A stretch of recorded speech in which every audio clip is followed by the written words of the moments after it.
Right guys, we're going to hit up today Callaway XR Pro driver against the Mizuno JPX 850.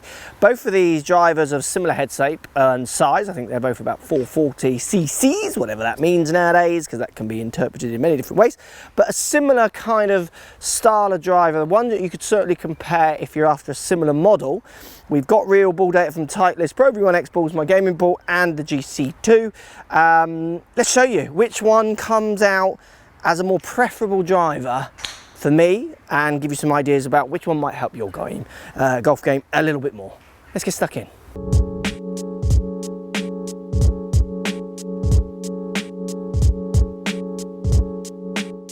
So Callaway XR Pro, we get black stealthy top, black face, 440 head shape. We've got composite head, which keeps it very light, allowing them to move the CGs into positions to try and keep that spin quite low on this club as a smaller headed one. You get the changeable neck here, which allows you to move the loft and the lie around the dial, a little bit of accuracy, loft to change launch, spin rates a little bit. It's a very nice looking club. It's got R moto on the bottom.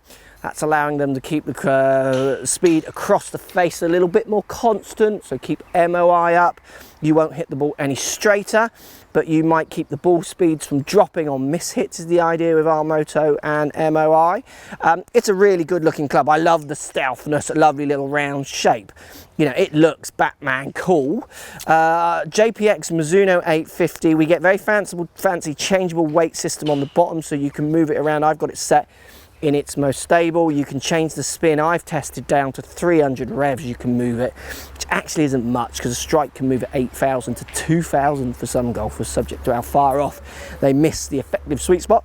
But you can move the weights around to move it into a draw bias, the fade bias, more stable with the two weights at the back where I've got it, or push them both to the front to try and move the CG a fraction forward. But you're really tinkering rather than, you know, stopping a 20-yard slice. It's got stunning blue on top. It's gorgeous. I think on the looks, the two are very, well, they're contrasting in looks. I mean, the Mizuno gives it, sorry, you've got changeable neck on Mizuno as well, so I'm going from 11.5 all the way down to 7.5 in one neck, so very changeable as well. The Mizuno is kind of Ferrari, and I would say the Callaway is more kind of Range Rover pimp. Do you know what I mean? It's stealthy, beefy, meany.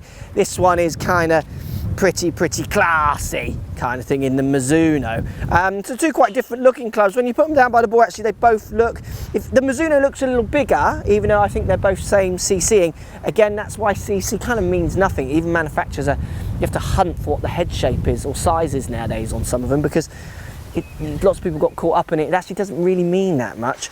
So this one looks bigger because it's more stretched back, where this one looks deeper and a bit more squatter, so it looks actually smaller by the ball. Let's try Callaway to start us off, and we'll show you some real numbers as well as we get going. Let's get the tee in the ground, is always a good start. So Callaway sits square, looks lovely, feels like I'm going to bullet it low with this. Nice low spinning boomers from the head shape, just says that to me. Off the face, it feels good. It makes a nice Callaway sound because it's got that composite head, so it makes that quite unique to Callaway sound, which I quite like, and often good players like it because they've used it a lot growing up. I'm loving this driver. I am close to taking it out on the course and having a go with it. Looking forward to seeing the numbers with it in a second. I really do feel like I could move this driver however I want and get some pretty good numbers with it. I'm liking it. I'm liking it more than I did when I first tried it, to be honest. It's grown on me. Thank you for growing on me. Now, I've used this driver, JPX 850, a couple of times on the course actually, in separate occasions, and I always go back to it because it's just beautiful looking. It does inspire confidence down by the ball because it presents at a decent looking size, even though it's the same size CC as that one. It's how you define size, I guess, really. How does it sound and feel? A little bit louder. Feels nice. I mean, I do hit this one as well. That's the trouble with drivers, they're so close nowadays. I really feel like I could bag them all. It's really on what clothes I'm wearing and what kind of colour I want to go with them. Almost turning into shoes, aren't they, drivers?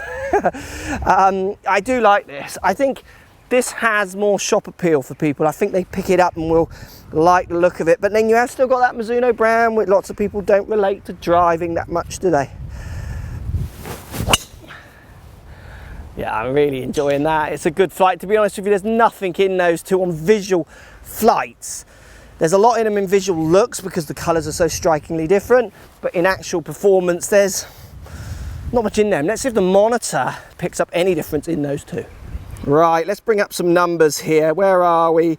XR Pro, 254 average distance, around 35 peak height. I've got a misread on the height on the start one. At 0. It's spinning around at 1.9. It's a low spinning driver, isn't it? Averaging 1.9, below that 2,000 revs for me, which is good. It can be dangerous if you hit that club in the wrong place. You can see I've got one spinning at 1.5. That one, if it's not struck in the right place, is dropping out the air pretty quick. I often tend to hit shots in a lower spinning area rather than higher spinning. So I love these drivers, but then I can hate them as well if I'm not playing that well. But 254 average difference, which is exactly where my carry goes. If we look at the Mizuno, 262, so it's a little bit longer on this test. Got one out there at 266, and you can see the strikes across the board, the spin staying much more constant, so 3 very similar strike points. Peaking height at 35, so again, very similar height. Launching at 15 degrees, 149 ball speed. Ball speed on the Callaway was 1.440. It dropped slightly, so again that's the strike, and launching slightly higher at around 16, but again really not much in those two. I could really dial it if I wanted to really get them exactly the same. So my heart was set on Callaway. You've got the neck, which you could dial in a bit more, and I would probably hit a few more shots to find out what the strike patterns are. So go from there backwards. So is that my performance that's moving that club such a little bit, or is it the club? I think you'll find it's me, which it generally is. Two great drivers. I wouldn't know, if I was playing tomorrow, I had to use one of those two, I wouldn't know which one I would take. I'd have to wait until I find out what clothes I'm wearing, that kind of thing. I like them both. It's going to be based on a feeling, it's going to be based on a sound, it's going to be based on a practice session with them where I hit a shot that I see and I want to see it and I repeat it a bit more on that session, and that's why then it will just change. I think that's why you can see good players change their equipment as well. It's often around those feelings rather than it is the physical facts, because they're performing very, very similar. Post comments down below. I know Mizuno isn't always a driver you would go for. I'd love to hear. Speak to you soon. Thanks for watching. Subscribe to my YouTube channel for loads more videos. Find me on Instagram at Crossfield Mark. Also on Twitter at 4golfonline. Find me on Facebook, Mark Crossfield. Thanks for watching. Post comments as always, and see you soon.